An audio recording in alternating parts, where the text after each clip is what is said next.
Լոռու մարզի արևաշխող համայնքն արդեն մանկապարտեզ ունի։ Նոյեմբերի 30-ին այն հանդիսավորությամբ բացվեց փոխվարչապետի ներկայությամբ։ 3200 բնակիչ ունեցող արևաշխող համայնքը 88-ի երկրաշարժից մինչ օրս մանկապարտեզ չուներ։ Ուստի 23 տարի շարունակ արևաշխողցիների մի քանի սերունդ զրկված է եղել նախադպրոցական կրթության հնարավորությունից, ինչի մասին գյուղապետ Վարուժան Խաչատրյանը ցավով է հիշում։ Նախկին մանկապարտեզը 73 թվականին ես եմ էլի կառուցել շինարարի։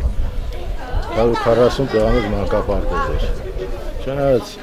չէր փլվել, մա երեխա բացարձակ չէր մնացել, դա չգիտեմ։ Քանդեցին, կարելի ասել, քանդեցին, ոչ թե քանդեց այդ ժամանակ։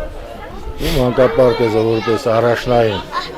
երեխու դաստիարակության թե այսօրվա թե վաղվա համար երեխու առաջնային խնդիրն է։ Խաչատրյանն ասում է, որ խնդիրը լուծելու համար ստիպված ռիսկի է դիմել եւ 2010-ի մարտ ամսից համայնքի բյուջեի միջոցներով մոտ 22 միլիոն դրամի ներդրմամբ սկսել է շինարարությունը։ Մնացած 33 միլիոնը տրամադրել է կառավարությունը։ 60 երեխայի համար նախատեսված հասմիկ մանկապարտեզի շինարարությունն իրականացրել է Ռուբեն եւ Էլվիրա ձեռնարկությունը։ Նախագծի հեղինակը Վեքիլյան կազմակերպությունն է։ Փոխվարչապետ տարածքային կառավարման նախարար Արմեն Գևորգյանի հաջորդ կանգառները Վանաձորի տարոն 2 եւ տարոն 4 թաղամասերն էին։ Այստեղ կառավարության միջոցներով ասֆալտապատվում են տարիներ շարունակ անանցանելի վիճակում գտնվող փողոցները։ Վերջին կանգառը Վանաձորի երկրագիտական թանգարանն էր։ Թանգարանը թեև կարևոր նշանակություն ունի ոչ միայն Լոռու մարզի, այլև հանրապետության համար, երկար տարիներ գործում էր անմարդկային պայմաններում։ Ունենք բավականին մեծ քանակությամբ նորագույն ազգագրության ժամանակահատված,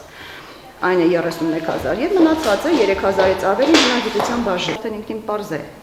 տնանկասերից ինչ խնդիրներ կլինեին։ Վերջապես 73 տարվա դեգերումներից հետո թանգարանը ունեցավ շենքային պայմաններ։ Տնակներին հատուկ խոնավությունն ու նեղվածքը ոչ միայն հնարավորություն չէին տալիս թանգարանային ավելի քան 34000 ցուցանմուշներ ըստ արժանվույն ներկայացնելու այցելուներին, այլև դրանց դեֆորմացման պատճառ էին դառնում։ Վանաձորի երկրագիտական թանգարանում ներկայացված նմուշների թվագրությունը սկսվում է բրոնզե դարից Քրիստոսից առաջ 4-րդ հազարամյակ։ Թանգարանի շինարարությունն իրականացրել է Մավր շինարարական կազմակերպությունը 3-ից 4 ամսվա ընթացքում։ Տնօրեն Նաիրա Առաքելյանի խոսքով ջեռուցման խնդիրը շուտով կլուծվի, մարզպետը խոստացել է։ Այս դեպքում միայն ցուցանմուշների համար կապահովվի անհրաժեշտ ջերմաստիճանը։ Նախկին տնական պայմանների դառը հետևանքները հնարավորինս վերացնելու համար աշխատում են մասնագետների հետ։ Անհրաժեշտության դեպքում դիմում են Երևանի հնագիտական ինստիտուտի օգնությանը։ Իսկ որքանով են վնասվել ցուցանմուշները։ Հատուկ ցուցանմուշներ չունենք, որոնք ասենք օդային կամ ջերմաստիճանի փոփոխության արդյունքում հիմա առկա խնդիրներ ունեն,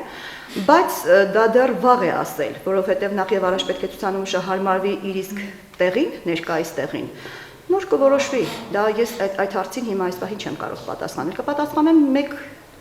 1-5 ամիս հետո։ Նախկին 451 քառակուսի մետրի փոխարեն այսօր երկրագիտական թանգարանն ունի 571.89 քառակուսի մետր տարածք եւ 12 աշխատող, որոնց թիվը տնօրենի խոսքով բավարար չէ։ Հիմա այս պահին ավելի շատ անհրաժեշտ են, քանի որ դահլիճները մեծ են, գիտաշխատողներ։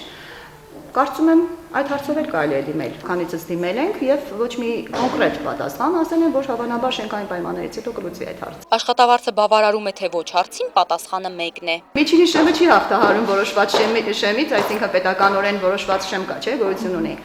Մենք այդքան էլ բարձր չենք ստանում, մինչև 40000 դրամ։ Նախորդ մարզպետի ժամանակ եմ մի անգամ դիմել մարզպետարան, կառավարություն եմ դիմել։ Փոխվարչապետ տարածքային կառավարման նախարար Արմեն Գևորգյանն արձանագրում է, կառավարության գումարները նպատակային են օգտագործվել։ Վերջինս ասում է, որ նմանատիպ հրատապություն ունեցող ծրագրերի շարունակականությունը կախված է մի շարք հանգամանքներից։ Իհարկե, յուրաքանչյուր տարի շարունակվելու են այդ ծրագրերը։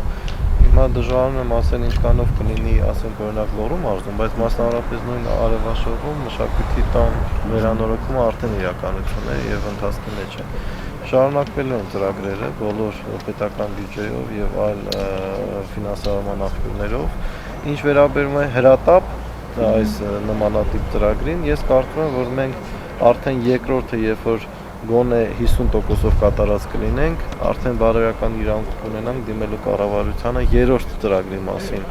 առաջարկություններով։ Ես կարծում եմ մյուս տարի փետրվար-մարտ ամիսներին կարելի է լինելով խոսել արդեն երրորդ նմանատիպ ծրագրի մասին։ Վանաձորի երկրագիտական թանգարանի բացումը դեռևս չի եղել։ Տոմսերի գնացուցակը մշակվում է։ Արժեքը կհամաձայնեցվի վերադասի հետ։ Հերմինե Զարմանյան, Վազգեն Մինասյան, Ֆորտունա Լոռու մարզային հեռուստաընկերություն, լուրեր։